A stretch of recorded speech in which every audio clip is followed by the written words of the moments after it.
Motorola Xon, que é a primeira tablet que ven con Android 3.0, que é a versión Honeycomb pensada especificamente para tablets. Ten unha interfaz moi fluida.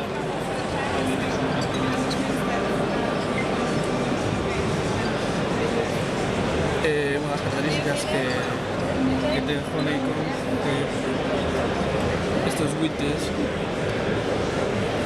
como este para os nosos favoritos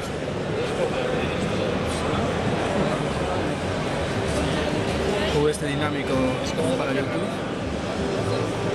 que nos vai amosando os vídeos do momento.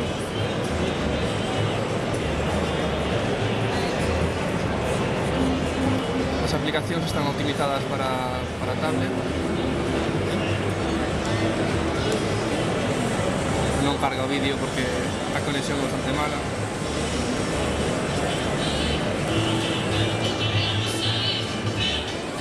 Caracterízase porque non ten botóns físicos que se substitúen por estos de aquí. Botón para casa. Este que nos amosa as aplicacións que temos abertas.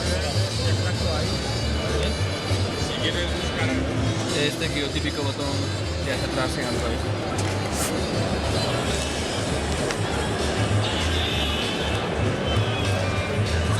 A aplicación da música tamén é diferente. Podemos movernos facilmente entre os diferentes álbumes. Modo de éxito.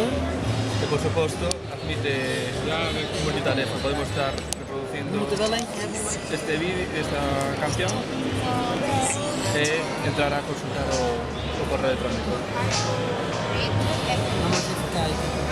Ten unha cámara frontal para videochamadas de 2 megapíxeles